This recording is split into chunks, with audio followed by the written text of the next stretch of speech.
Stanford University. So very excited that we have here, of course, Bill Draper, Mr. Draper here today. How many of you don't know Bill Draper? How many of you have not read his book? Hold up the book, you just read the book. Yeah, books in. Everyone can get it signed after class. So just to give a quick bio about Bill Draper, he's someone who doesn't really need to be introduced, but he attended Yale University where he graduated in 1950. He's perhaps a member of the secret society Skull and Bones. After graduating from college, I've got to leave. He served in the Korea War.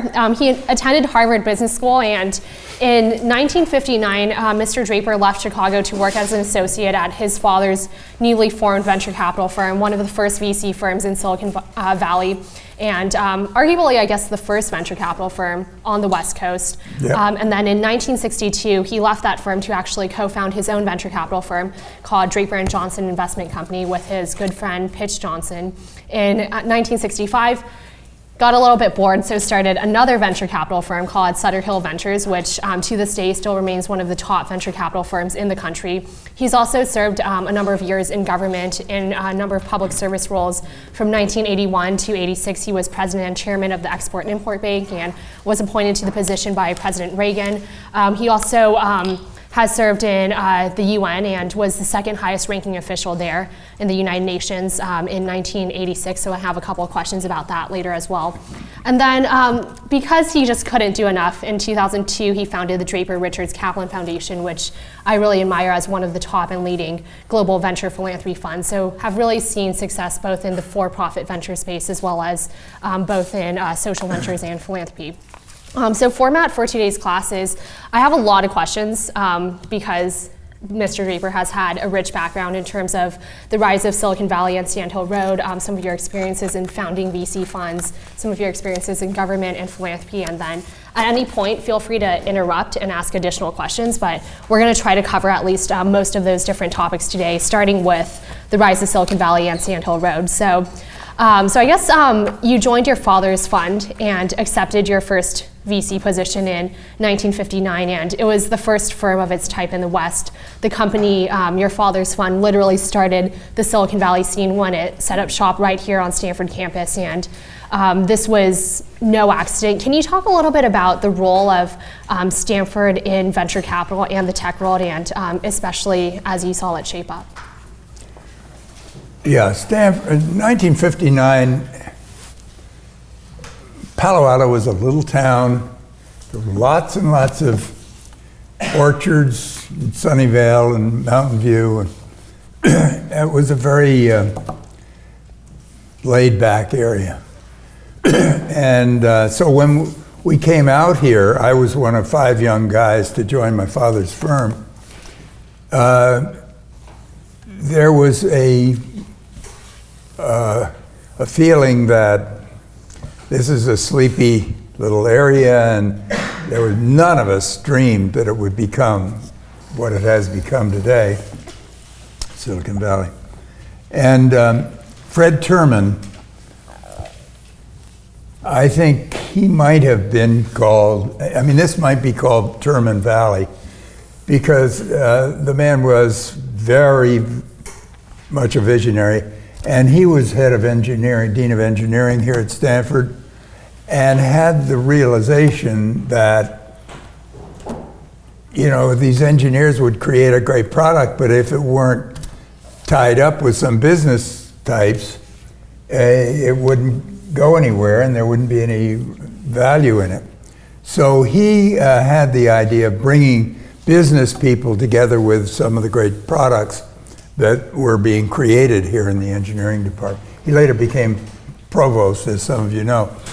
And so he had the power to raise the budget, and he did it.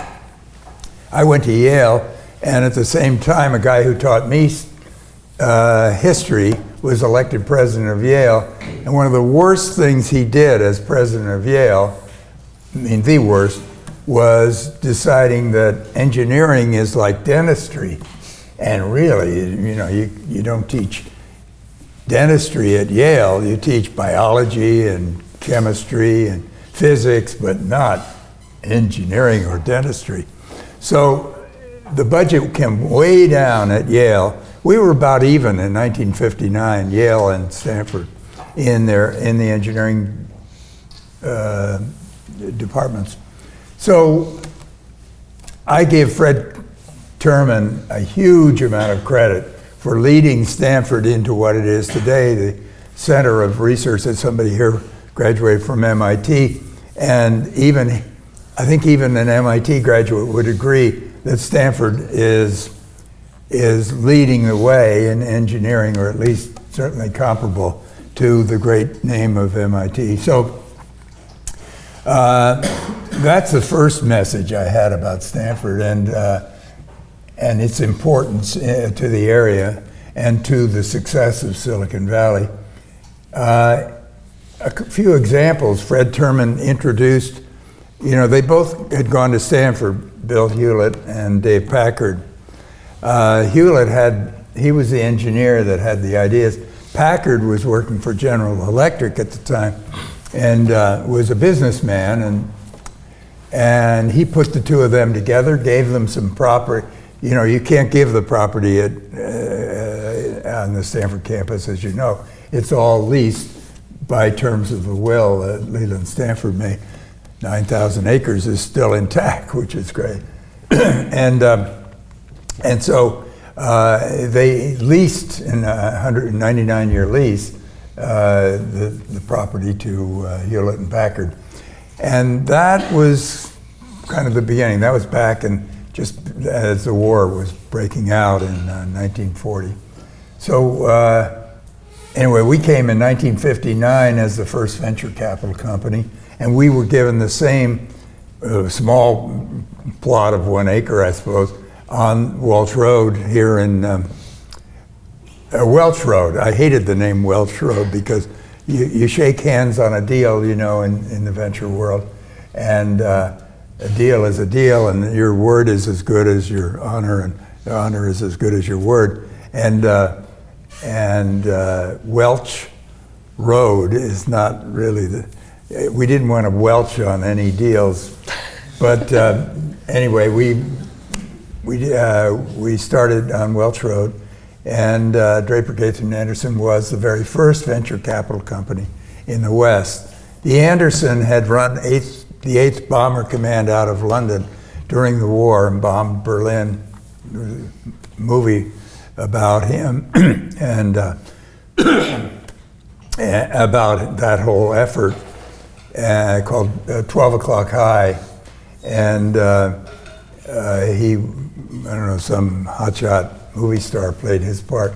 Anyway, they worked together at Averell Harriman's suggestion, because my father was running the Marshall Plan in Paris, and Harriman said, you ought to have a deputy, and I got an idea, and that's Dave, and that's this man Anderson. And anyway, the two of them worked together for about 3-4 years in Paris, running the Marshall Plan, and then they decided to come west, and they both knew something about, my father had been an investment banker, and he had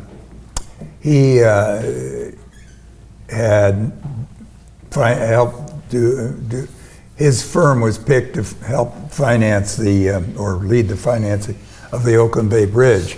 So he knew Northern California, and Anderson did too, because he had been up at Travis Air Force Base north of here, and they both knew the weather was good, and this would be a good place to start a venture capital company. And there were what was called special situations at the time, and they would just back these little special situations. It wasn't called venture capital. My wife had to explain to her friends, what I was doing, and she couldn't quite explain it, and they didn't quite understand it, but in any event. And we would go ahead. Yeah, well, I guess on that note, can you talk a little bit about deal flow in terms of how exactly did you get deal flow? Like, no one knew exactly what venture capital was. At Draper, Gaither and Anderson, we got an article written about us in Business Week, and the word was kind of out that we were a company that helped businesses with equity rather than, there was the Bank of America and Wells Fargo in San Francisco, but that was, they didn't give a grant, they didn't put equity in, they only put in debt, and little companies shouldn't borrow, they should just have equity. So anyway, that started in that way, and we were we were a very kind of a laid-back operation, but deals. The phone did ring, and things happened there because we were novel, and we had an article written about us. When I started my own company with Pitch Johnson, we sat also on Welch Road on the other side, and we'd see cars coming into Draper, Gaither, and Anderson, and by the way, the Anderson in that was a lawyer here in San Francisco, a very brilliant man who had been head of the Ford Foundation, president of the Ford Foundation, chairman of the Rand Corporation, and managing partner of the great law firm, which is now Cooley in San Francisco, but it was Cooley, Crowley, Gaither. And he died at the age of 50 after doing all those things. And he was a great guy. So anyway, when I left to start my own firm 3 years later with Pitch, who was a Stanford graduate, by the way, we each rented a blue Pontiac, and we thought we'd keep the colors of the firm blue. And we each went out in various parts of what is now Silicon Valley, go down to Sunnyvale and San Jose and so on, knock on a door that was a barn that might say something electronics on it. And we'd go in, and the receptionist would say, well, what do you want to do? Well, we'd like to see the president. Well, what firm are you with? Well, we're with a venture capital company. And she'd kind of give us a queer look, and then the president would come out, and he's a small company, and would be happy to meet us, except when we said venture capital, he would go and give us the same look. And so then we had to explain that we give away money and we buy just a small part of the company's stock. He said, well, come on in. And we spent morning and afternoon, day after day doing this, and we got to be known pretty well as a place to go by the people, the financial people in San Francisco. They'd call us and say, well, what's that ABC company? Well, we knew about it, and it was because a little hard work and a lot of fun and a lot of wasted mornings and afternoons. Yes? I was just going to ask quickly, when did you see that shift? Because it seems Why did you what? When did you see the shift from you going out and reaching out to all these people to them coming to you? And how long did that take? Well, right, it took about 5 minutes to figure out that nobody's coming to see you, because we were up in a second floor building, and we'd look out. We had a big window, and we were in one room office, and both our desks looked down on Welch Road, and every so often one of our wives would come by and honk the horn, and we'd wave, and that's the most action we got in those first few weeks. But anyway, it was right away. We had to get going, so we got these cars and moved out. So I guess a follow-up question to that, when do you think founders really started to understand venture capital exists, you can take money from investors, and you didn't have to actually go out and explain to founders what VC was? Well, it built up gradually. We began to make some pretty good deals, and then Arthur Rock, a little later in San Francisco, who had backed, because he was with an investment firm in New York, and he had backed before he came out here a small electronic company that ended up owning Intel. And so he was in the city, and then there were one or two other companies that came along, and I would say it was 3 years after we had gotten started in art. But again, Draper, Gaither and Anderson was getting better known, and we were getting known, and so then eventually Sequoia came, and Kleiner Perkins, and we began to work with them. And I can tell you that later. Okay. So in 1965, 3 years after you started Draper and Johnson, you started Sutter Hill Ventures and started it as an Evergreen fund, which I think is still a very novel concept. Can you talk a little bit about how you thought about that? And yeah, it shouldn't be novel at this point, but you're right. And the reason is, okay, the Evergreen fund, just to explain it, is every 4 years we would value the portfolio. And if anybody wanted to get out, they could sell their stock at their investment, their limited partnership in the firm, in Sutter Hill Ventures, which is still here in Palo Alto, as you point out. And they still do it the same way. And the benefit is that the general partners and the limited partners are on the same page. It's all the same. Today, Sutter Hill, when they make an investment, more than half often of the money comes from the individuals that had the general partners that have been running it. Whereas the other firms, every other firm is in a different way. What they do is start a fund, and people put in the fund, limited partners put in 80%, they put in all the money and they get, let's say 80 to 85 80% or of the deal or 75% of the deal, and the limited partners get the balance. And the limited partners insist on that today because they don't trust the general partners to value it properly. But when I left Sutter Hill to go to public service, it was easy. I had my choice. I could either take the cash of that valuation or take pieces of the companies that we were in. And I took the pieces of the company because I thought, they'll grow, and I knew about them and so on.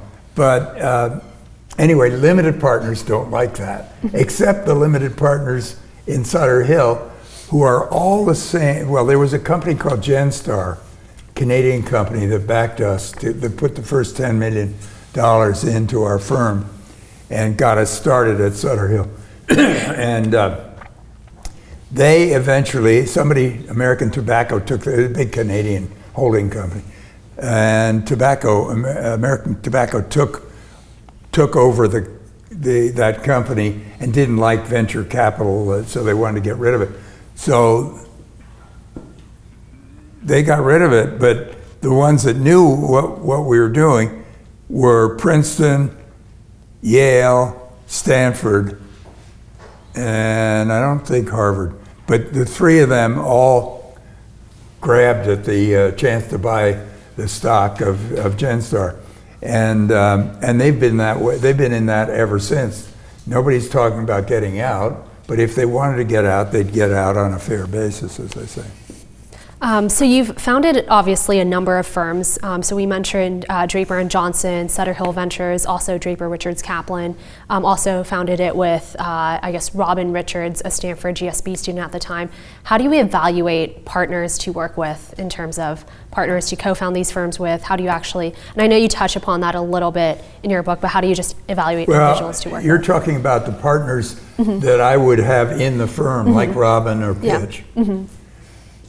Pitch I knew at Inland Steel. We both worked in Chicago in a little, we worked in this little town called East Chicago, Indiana, and it had an oil refinery, a cement plant, and a steel factory, and all the dirt from all of those. Oh, and a coke oven and a steel factory. So all that junk came down on his car and mine, and we'd wash the cars on Saturday, and we'd have to wash it again on Sunday. It was a dirty town, and a great place to bring up my wife. That was our first job, my first job, and she has never complained since, particularly here. So we met there at Inland Steel. He worked in the steel mill. He said, "Draper, you're not really a steel man. You just sold the stuff, but I am, a real guy. I worked in the open hearth and all this." So we built a good relationship there because our families grew up for about 3 years together in East Chicago. So I got to know him, and I knew he was bright, had a great education here at Stanford, was hardworking, and not afraid to roll up his sleeves, and a great, warm personality.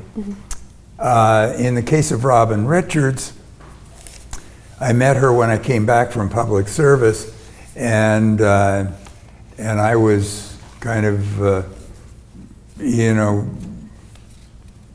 watching the grass grow for a while, wondering what to do. But I knew I knew I wanted to go to Asia with start a venture capital firm in Asia somewhere, because I knew from the Export-Import Bank and from the UN experience that Asia was really growing, and it didn't have any venture capital operations. And when I went to visit those places in Asia, I could see that this would be a good thing to do.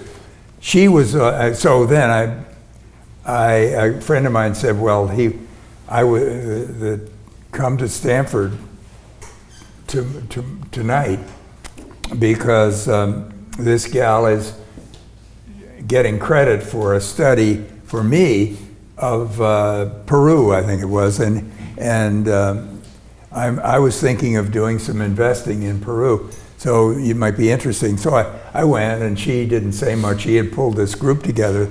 They all got credit for the effort.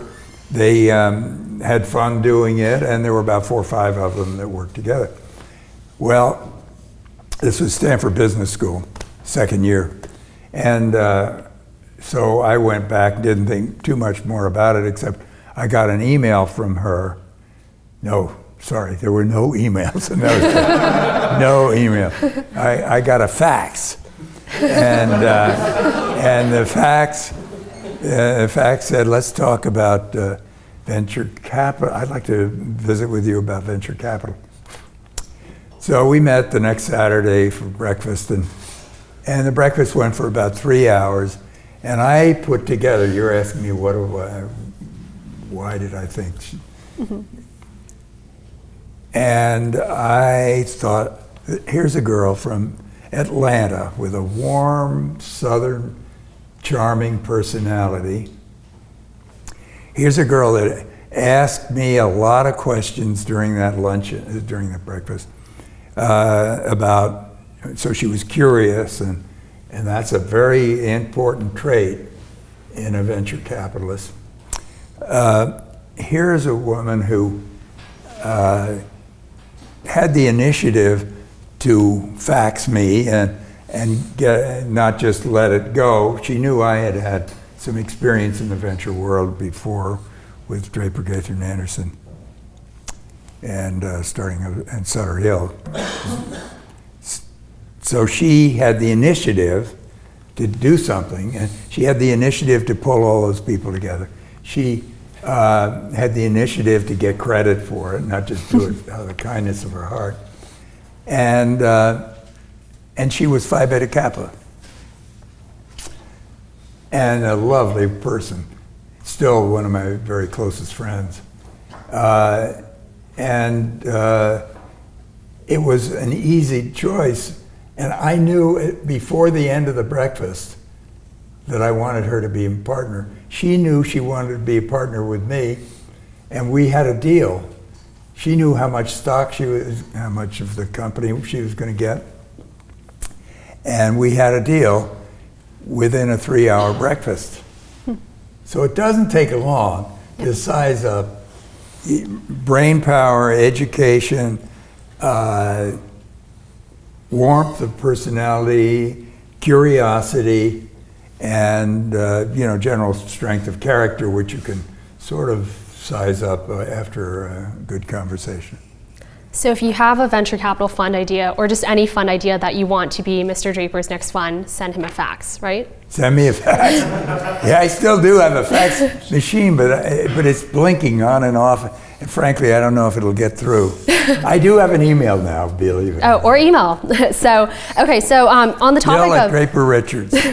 on the topic of Draper International, I think Draper International also pioneered a whole new type of venture capital business in terms of being internationally focused, and you initially first focused on India, and I think the firm was instrumental in helping to kickstart India's tech scene and really kind of building the economy there. How did you know that India as a country and the region was ready for such a firm to come in and jumpstart things? And I guess because there's also a lot of international students in the class. Why India? So. Right. So the day after she graduated from Stanford Business School, we were on a plane to China. And as I told you, I knew I wanted to go to Asia, but I wasn't sure what country. And the two of us went to China and we met up with somebody who would have been our partner there. We went to Vietnam. We went to Indonesia and one other country. We didn't go to India. Both of us had been to India, and we didn't even, we didn't talk much about India. We were checking out all these countries. We only wanted to do this in one country. And so we went to, came back to San Francisco, and we decided on India. And you ask, well, why? There were a few people. There were a few people here, a guy named Conwell Recchi and 2 or 3 others, who were Indian and living in the valley and doing something technical or involved in some way in startup sort of situations. So we had known a little bit of a few Indians. The main reason, we never had to go to Asia. The main reason we decided on India was big complicated country, and that was we wanted, and that was true of China and lots of other. But they spoke English. And when we realized that, we said, that's the place for us, because we would have lost all our money in China, I'm sure. Working through an interpreter, trying to make private deals, we would have just not done well. So that's the honest truth. I mean, it's sort of embarrassing to tell you that because it's kind of stupid. We did all this touring around, but we had fun doing it, by the way. That wasn't any problem, but it wasn't all that. It just cemented the idea that we really ought to have an English-speaking country, and India was the big one, the interesting one. We knew some Indians here in the valley, and it worked out very well. We made 16 times the limited partners' money in 6 years. Wow, that's a good return. So we were first. That's a good message for all of you. Don't be, when you decide to do something, don't be a Me Too operator. Don't say, I want to go there because that's where everybody's going, because that means competition. We went to India, and we were the very first venture capital company cross-border with the US there was. And so we got all the deals. They all came to us, just like Draper, Gaither, and Anderson got a lot of flow, and being second isn't so good. Question in the back? Yeah, just wanted to follow up on this internationalization point. So I'm wondering, besides language barriers, are there any other pitfalls in investing in foreign countries, particularly like developing countries? And also, what changed? So I guess question is in investing in foreign countries, what are other pitfalls besides language barriers? Good question. First of all, you're kind of naked out there. There's nothing. You don't know anybody. You're new to the country. You don't know some of the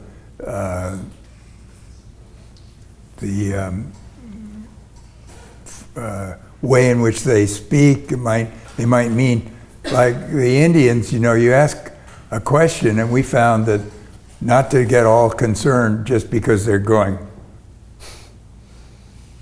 When you ask the question, you can't tell whether they're nodding their head or they're shaking their head. And that seems to be a trait that's real. I mean, there are probably a couple of Indians here who know what I'm talking about. But in any event, there are certain cultural things that you've got to learn. So you've got to get up to speed, and it is a little dangerous. But it's not a very hard thing to do. If you're first, a lot of people try and help you, actually, which is a good thing. But if you're first, as I say, you're likely to get the publicity, the deal flow, and you're bound to make a few mistakes, but you have to just accept that and keep going. But it really worked for us. We had a great time in India, and we'd go on a Sunday, and we'd work for 5 days, Monday through Friday, and then on the weekend, we would go to a part of India that we had never been to. That was part of we just figured we're going to really get acquainted with this country, and we'd spend the weekend in some remote place. So we've been to a lot of places that many Indians haven't been. And then we come back and work from Monday through Friday and come home again. So we'd always do a 2 weeks deal, and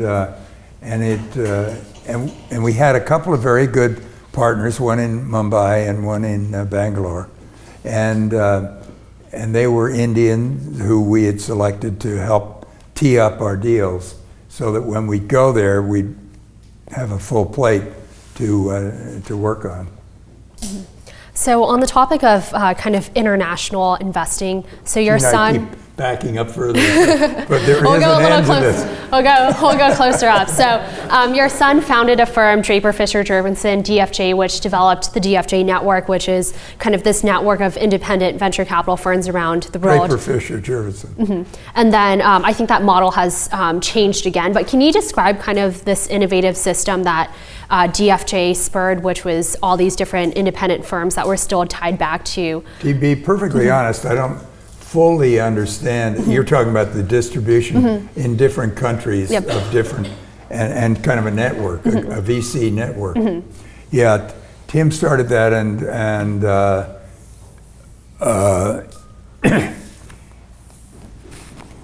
I really don't know much about it, but mm-hmm. it is not perfect because they're having some communication mm-hmm. problems and so on. But the idea of it is to have a solid firm in Silicon Valley, and then to pick an entrepreneurial venture capitalist in, say, Paris, and another one in Rome, and another one in Beijing, and then let them build up a 2 or 3, but make it a network that communicates with each other and shares opportunity. If the one in London hears about something in Germany, they connect in, and I think it's, as I say, it's got some warts, but it's working along, I think. Mm-hmm. That's about all I know about it. I really don't know too much about it. Okay, so we're going to talk a little bit about the Draper legacy in a little bit, but for now, can we talk a little bit about your work in public service and philanthropy? Specifically, you were appointed as by Vice President George Bush to head up the Export-Import Bank, and then after that, serve as Secretary General of the United Nations, which is the second highest position there. Can you talk a little bit about how you're Under Secretary General. It all sounds nice. There are quite a few Under Secretary Generals, but whoever runs the United Nations Development Program, the social good thing, which I did, is considered the coordinator and the senior member, and therefore the number 2 in the. He's no longer, by the way, and it's a she. It's the former Prime Minister of New Zealand that's running it now. But she is no longer the number 2 because now they have a Deputy Secretary General. They did, when I was there, I was the senior person and therefore ranked. And anybody want to guess how much more I got than every other Secretary General, every other Under Secretary General? I got $50 more per year than everybody else. So it was a minor thing that I was considered the number 2 because I had a job that they, and by the way, but it was a coordinating job, and that was the rationale. UNDP, I might tell everybody, and I had never heard of it when I was asked to take the job, but it turned out to be one of the best I've ever done. And that's a message I have for all of you, which is say yes a lot more than you say no. And when you get an opportunity to do something, don't brush it off too fast. Be sure you study the implications and the possibilities. Anyway, this job, which I had knew nothing about, I knew nothing about the UN, turned out to be a wonderful job. I got to 101 developing countries. It was an aid job for these countries, and we had projects, 20 or 15 or 30 projects in each country, and a resident representative who ran it from that country, but then on a certain size deal, it would come to New York. And I got to 101 developing countries. Just that by itself was a hell of an education. I raised money from the rich countries, there were 9 of them, and I would go knock on doors and plead for money with a little tin cup. And they'd, these various rich countries would have a different system for taking care of developing countries, like we have USAID, and each one has something similar to that. And so I felt like Robin Hood. I went from the rich to the poor, and had a terrific time anyway.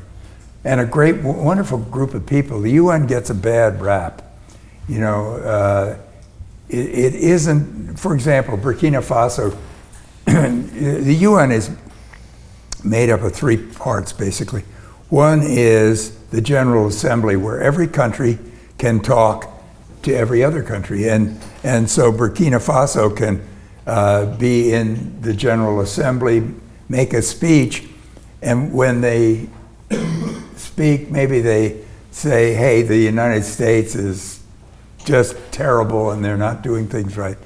And in Ohio and here, we all think, the average citizen thinks that's the UN talking to us, and therefore that's not popular and it's bad PR, but it basically is every country's right to talk about any subject about to all the other countries in the room and any publicity outside. So that's the General Assembly. Then there is the Security Council, which is just the very strongest countries are a part of that, except it was built after World War II, right on the heels of World War II. So Japan and Germany are not on it. They should be. About now, pretty soon they'll probably get to be on it, but but it's only England, France, the United States, and Russia. And those countries are the permanent members, and they have veto power. And then there are, I don't know, 3 other countries that rotate, 3 other spots that rotate among all the other countries. So that's the Security Council, and the job there is to maintain security around the world. So the state system, so-called, which is, everybody's got boundaries, and the boundaries are protected by the Security Council, so that when North Korea attacks South Korea, the UN Security Council took on the job of, we're going to fight them and push them back, and we'll get you, the United States, to lead it. But it was Turkey and lots of other countries, England and lots of others that participated in that war. I fought in that war, as a matter of fact. So I know it firsthand. But I was fighting under a UN flag, not an American flag, when we pushed North Korea back to the 38th parallel. So that's, and in Iraq, the same thing. When they invaded Kuwait, same thing. And so that's the Security Council.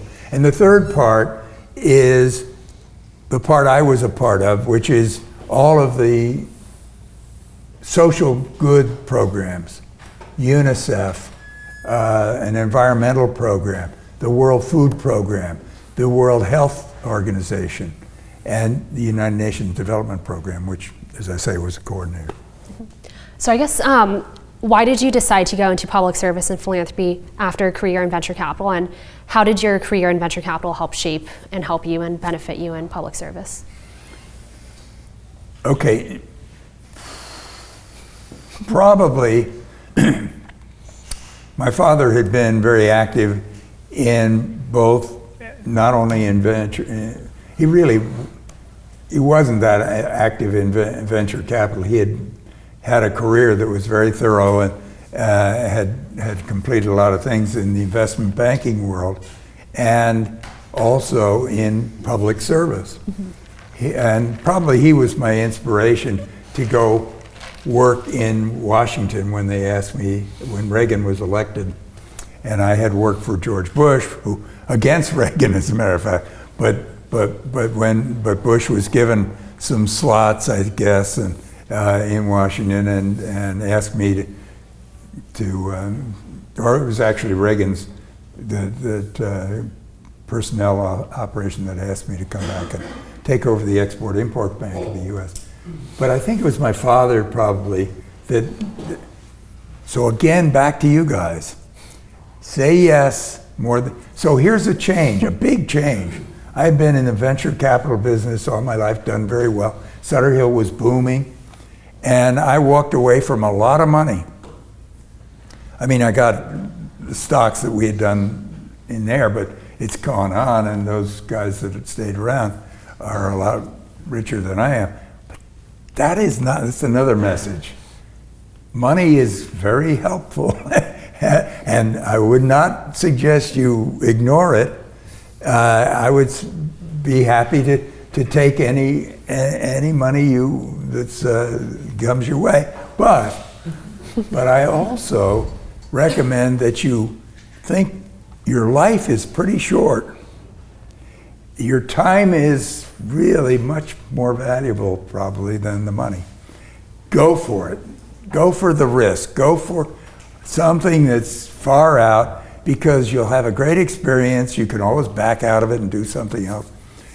I mean, don't do anything that's going to get you in jail. I don't think that. But do things that are fun, look like they'll be interesting, and have a real purpose.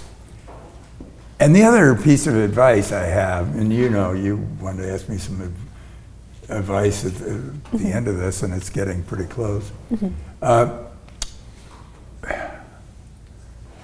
Don't try to, I have a 13-year-old that lives with us, and he's He's a wonderful kid, Filipino background. And he's my best friend. He's been with us for 10 or 11 years. And his mother, the reason is my wife has Parkinson's and we need a registered nurse around, and this is her son. And he's been with us most of his life. He says, well, I'll just tell you a quick story. His mother was called by a minister in a church near us in Menlo Park that Paolo is here and talking to a policeman, and I think you better come. So of course she goes like this and goes there to see what's. Well, the policeman said, "No, I'm talking to him," but it's the other two kids that spray painted the wall of the church, and with a spray gun, and his friends, but he didn't do it, and so she was delighted. And so when he got back home, I said, "Paolo, how on earth did you avoid all that social pressure? Because he's artistic. You would have loved that spray." He said, "Pops, on the one hand, I had the spray can, and it was very tempting. But on the other hand was Yale University." That was his answer. But my message to you guys is he has been talking about going to Yale, and he's planning his whole life to get to Yale, and it helped in that situation for sure. But don't try to figure your life out too much ahead of time. People graduate from Stanford, or they change after their first job and wonder, what should I do for the rest of my life? Well, you're not going to probably do the same thing for the rest of your life, so relax and take your chances and have some fun. And I think, are we wound up? Yep, that's good advice to conclude. Thank you. I love you guys. I love you. Thanks for having me. Thank you. Thank you very much for having me.